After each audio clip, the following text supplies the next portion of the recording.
पराजय का निर्णय तो युद्ध के अंतिम दिन होगा हस्तिनापुर युवराज।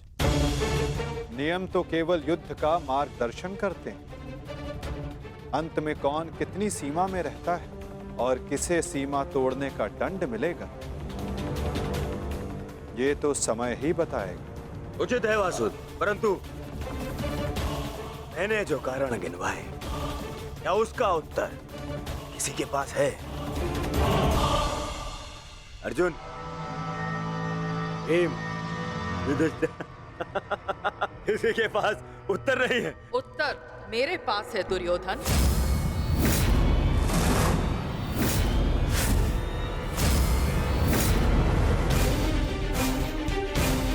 मैं नया जन्म लेके आऊंगी भीष्म, तुमसे प्रतिशोध पूर्ण करने। देवी अंबा, प्रतीत होता है गांधारी नंदन युद्ध को भी युद्ध समझ बैठे हैं।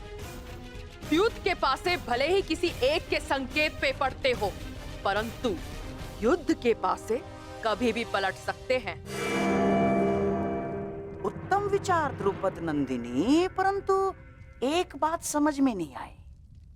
आप यहाँ क्या कर रही हैं? यहाँ युद्ध के नियम बन रहे हैं, आभूषण नहीं। मेरे आभूषण मेरे अस्त्र है गांधार नरेश। रहा आपके प्रश्नों का उत्तर कुमार दुर्योधन, तो मैं आपको बता दूं कि पांडव पक्ष में आपके हर योद्धा की काट है। तुम्हारे कवच कुंडलधारी मित्र कर्ण का उत्तर है द्रोण शिष्य पशुपतास्त्र धारी कौन्तेय अर्जुन। आपकी अगली सुरक्षा पंक्ति आचार्य द्रोण। तो कदाचित आप भूल रहे हो तो मैं आपको स्मरण करा दूं कि मेरे भाई धृष्टद्युम्न का जन्म द्रोण का वध करने के लिए हुआ है। रही बात आपके प्रिय मामाश्री की, नारायणी सेना की, तो मैं आपको बता दूं स्वयं नारायण पांडवों के मार्गदर्शक है। और शेष रहे आपके कुशल अनुभवी सेनापति गंगा पुत्र भीष्म, तो उन्हें मुक्त करने के लिए मैं स्वयं आप सबके सामने खड़ी हूं।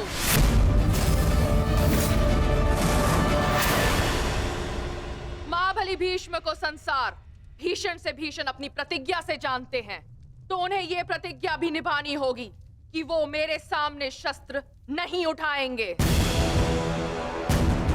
तो कौरव दल स्वागत कीजिए पांडव पक्ष के सेनापति वीरांगना शिखंडिनी का। अद्भुत पांचाल कुमारी, अद्भुत। परंतु यह समय युद्ध की ललकार देने का नहीं है। यहाँ हम युद्ध के नियम निर्धारित करने के लिए बैठे हुए हैं, इसीलिए आप अपना स्थान ग्रहण करें। तो अब बिना किसी विलंब के युद्ध के नियम निर्धारित करने के लिए चर्चा की जाए।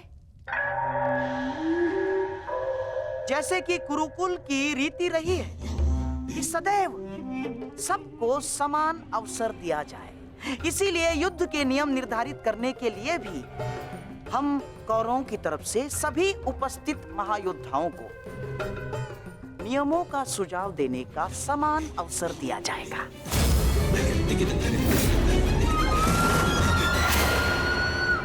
और हाँ, मैं ये जानता हूं कि पांडव पक्ष मामा श्री शकुनी का मुख अधिक समय तक नहीं देख सकते, इसीलिए मैं अपना सुझाव आरंभ में ही दे देता हूं। समस्त आर्यव्रत में युद्ध चाहे जितने भी दिन चले, परंतु आरंभ सूर्योदय से होता है और सूर्यास्त होते ही युद्ध भी थम जाता है।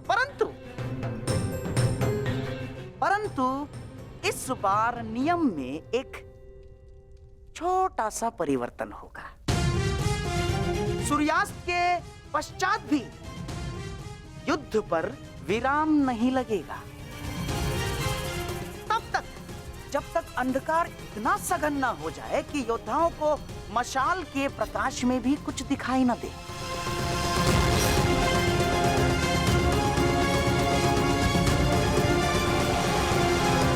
स्वीकार है, परंतु स्मरण रहे मामाश्री, यह नियम सब पर प्रभावी होगा। जब तक अंधकार में मैं देखने में असक्षम ना हो जाऊं, मैं प्रहार करता रहूंगा। और स्मरण तो आपको है ही कि अंधकार में भी अर्जुन अपने लक्ष्य से कभी नहीं चूकता। मेरा भी एक सुझाव है। युद्ध में घायल या लड़ने में असमर्थ या निरस्त्र हुए योद्धा पर विपक्षी प्रहार नहीं करेगा। अति उत्तम मित्र, हमें स्वीकार है। अद्भुत अंगराज, आपका न्याय दर्शन तो सराहनीय है। हमें आपका ये नियम स्वीकार है। समान पद वाले योद्धा समान पद के योद्धाओं से द्वंद्व करेंगे। रथी रथी से द्वंद्व करेंगे, महारथी महारथी से द्वंद्व करेंगे, अश्वरोही से अश्वरोही द्वंद्व करेंगे और गजरोही से गजरोही द्वंद्व करेंगे। एक योद्धा केवल एक योद्धा से युद्ध करेगा। गुट बनाकर कोई भी किसी एक पर आक्रमण नहीं करेगा। किसी के पीठ पीछे कोई प्रहार नहीं करेगा।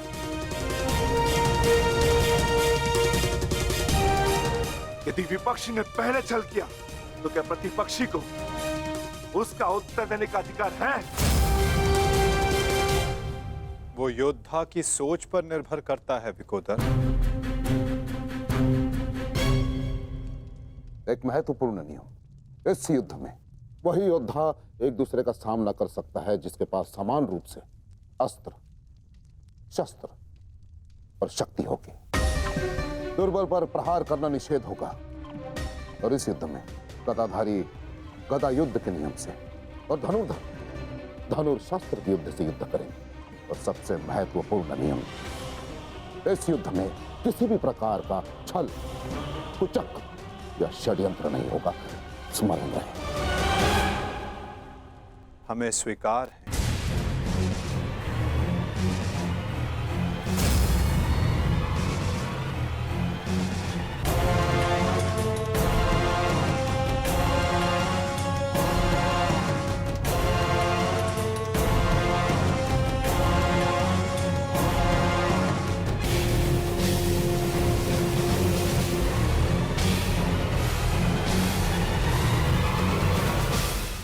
युद्ध के सारे नियम निर्धारित हो चुके हैं, परंतु अभी भी पांडव पक्ष से मुझे एक छोटी सी समस्या है।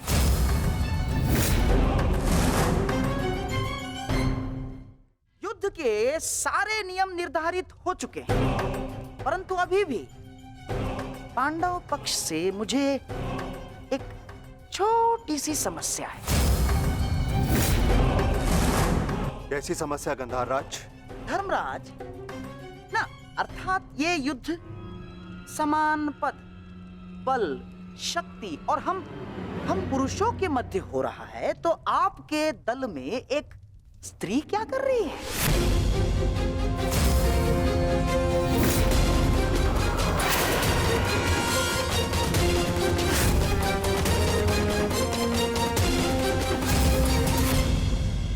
ना, पुरुषों के युद्ध में एक स्त्री का भाग लेना युद्ध के नियमों के विपरीत है धर्मराज। ये नियम आप जैसे द्रुत पुरुषों ने बनाए हैं, जो स्त्री को तुच्छ मानते हैं, केवल वस्तु मानते हैं। शिव शिव शिव शिव शिव शिव शिव शिव, ये क्या कह रही हैं आप? ये नियम तो स्वयं महादेव ने बनाए हैं। महादेव, आपको स्मरण है ना, जब देवी पार्वती ने असुरों का नाश करने के लिए माता काली का रूप धारण किया था, तो स्वयं महादेव ने भी उन्हें रोकने के लिए अपने बल का प्रयोग नहीं किया ना, अपितु वो स्वयं माता काली के समक्ष नतमस्तक हो गए। जब स्वयं ईश्वर इस नियम का पालन कर सकते हैं, तो हम तो केवल साधारण मनुष्य हैं। कोई भी पुरुष योद्धा एक स्त्री पर आक्रमण नहीं करेगा।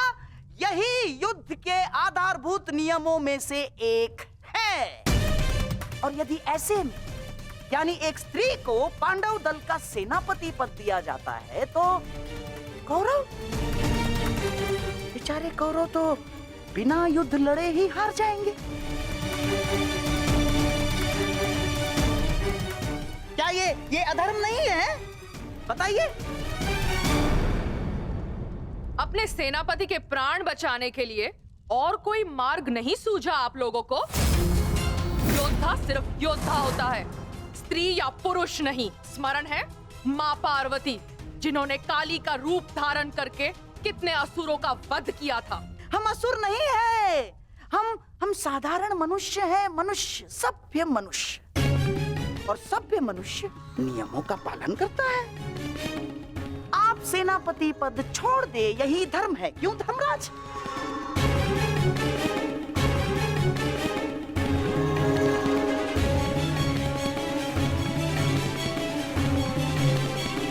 हाँ, तो सबके समक्ष युद्ध के सभी नियम निर्धारित हो चुके हैं। हाँ, परंतु अभी भी किसी के मन में शंका कुशंका हो तो यहाँ अपने विचार प्रकट कर सकते हैं।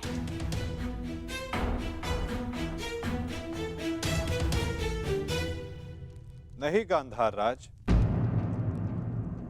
इस सभा में बनाए सभी नियम और उपनियम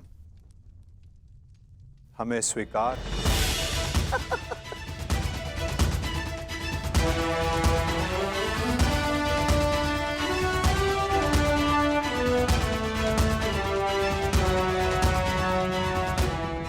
प्रणिपात। प्रणिपात।